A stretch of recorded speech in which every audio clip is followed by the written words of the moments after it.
hemorragia, uma complicação que pode ocorrer em qualquer cirurgia de garganta, de nariz principalmente. E como que eu responderia? Por exemplo, teve uma ocasião, e isso não faz muito tempo, que era domingo por volta das 9h30 da noite, eu estava deitado na cama assistindo a um programa infantil com o meu filho caçula, e eu tenho um combinado com os meus pacientes. Quando eu opero um paciente, eu adiciono esse paciente no meu celular, na minha agenda do Google, e qualquer aparelho que esteja logado, obviamente, nessa conta tem acesso. E se o paciente me telefona, o telefone tocou, eu olho, eu sempre oriento o paciente: se precisar me chamar numa emergência, me chame daquele número que você me passou para eu cadastrar, porque eu vou saber quem é e vou saber que eu operei e em que época eu operei. E era por volta de 9, 10 horas da noite. Veja, estudei administração, é gestão.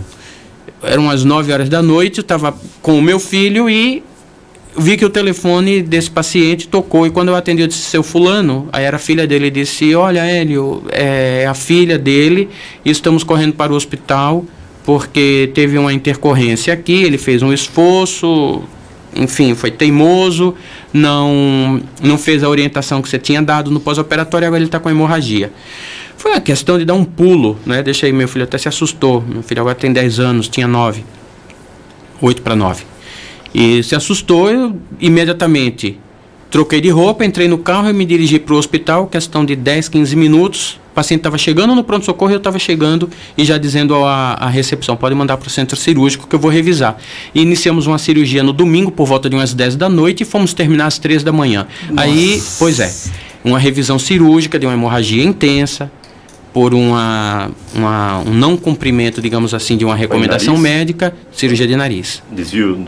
Na verdade, foi um quadro de sinusite crônica e desvio de septo e hipertrofia das conchas nasais. Nossa. E o pós-operatório não foi seguido conforme nós tínhamos orientado, e ocorreu esse sangramento. E inclusive, mesmo o paciente, quando segue as orientações pós-operatórias, nós podemos ter complicações hemorrágicas. Isso está descrito numa pequena porcentagem. Eu fiz essa cirurgia do desvio de septo. Pois é, pode ter. Isso, nós orientamos o paciente que antes de ser operado ele corre esse risco.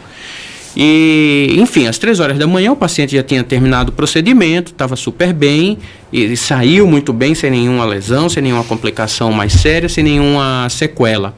Mas aí eu volto à questão: por que não beber desde os 18 anos de idade, quando eu decidi ser médico? Por essa razão. Como é que eu poderia dizer para o paciente: olha, vá ao pronto-socorro, eu estou rindo porque agora eu estava bebendo e estou sob efeito de bebida alcoólica, sob efeito de álcool, e não tenho como dirigir, eu tenho como lhe operar. Impossível, são coisas impraticáveis. Então é aquela história: disciplina, disciplina e disciplina. Se você é determinado, se você é obstinado, se você é decidido do que você quer, fica mais fácil chegar lá. Então, bebida alcoólica, infelizmente, não tem como interagir com o meu estilo de trabalhar, com a minha profissão. Eu trabalho em equipe, então é diferente. Você tem 10 médicos numa equipe, naquele dia você não está de plantão, tem um de plantão, você pode fazer o que quiser. Mas não é o meu caso. Eu sempre gostei, como líder, de estar à frente das coisas. Então, mesmo que uma pessoa que trabalhe comigo tenha alguma intercorrência, eu gosto de estar à frente. Sensacional. E eu abri aqui teu Instagram, tá escrito aqui: médico, vereador, dono do Instituto Brasileiro do Sono. Você acabou de falar aqui que você trabalha 7 dias por semana, 24 horas por dia. Mas seu dia tem só 24 horas? A conta não fecha.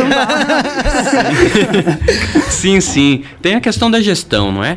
Se você aplicar um processo de gestão adequado para a empresa, baseado num processo de seleção de pessoas para trabalhar com você, que estejam habilitadas e que cresçam na sua empresa única e exclusivamente por meritocracia, e você delegar a essas pessoas, confiar a essas pessoas as suas respectivas funções, não há necessidade. Eu me lembro de uma conversa com uma paciente minha, por quem tenho grande estima, a Isabel. Ela era uma funcionária do grupo Schaeffler, e numa ocasião eu perguntava para ela como que uma empresa alemã, e eu tenho uma simpatia grande pela cultura alemã, porque na minha infância convivi com alemães e foi lá que eu aprendi a ser pontual. Quem é paciente meu, o Lucas pode falar, a família do Lucas passa em consulta comigo, sabe que um dos critérios que eu tenho é de pontualidade.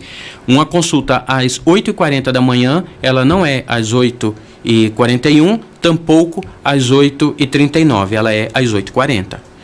Porque às 9 horas vai ter um outro paciente para entrar. E então eu falava com essa funcionária, a Isabel, e eu perguntava como que uma empresa na Alemanha administra as suas... E ela era administradora de empresa. Eu sempre gostei de conversar com administradores.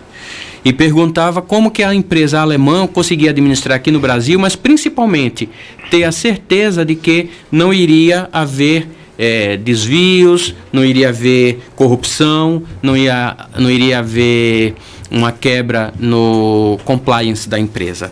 E ela me dizia, Hélio, simples. Primeiro, através de seleção por meritocracia.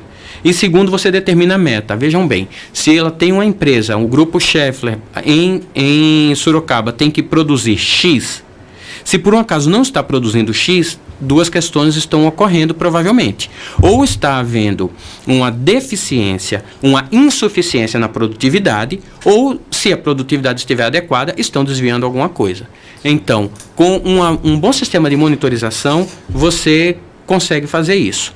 Na minha clínica, sempre selecionei profissionais habilitados, baseados em critérios única e exclusivamente de mérito, e sempre investimos em nossos funcionários. Por exemplo, a minha formação em medicina do sono foi no Instituto do Sono de São Paulo, que é um centro de referência mundial. A grande maioria dos meus funcionários, principalmente quando decidimos abrir aqui em Sorocaba o Instituto Brasileiro do Sono, eles foram enviados para São Paulo, que já era detentor de grande know-how, através da pessoa do Dr. Sérgio Tufik e equipe. Eles eram detentores de grande know-how em medicina do sono, e encaminhei esses funcionários para lá, para que, ao invés de termos que contratar pessoas de fora, nós formássemos, nós habilitássemos, capacita as pessoas, né? Capacitássemos, essa é a palavra, sorocabanos e pessoas da região, para que prestássemos serviços. Bons profissionais sorocabanos e da região para atender bons pacientes sorocabanos e da região. Tecnologia interna.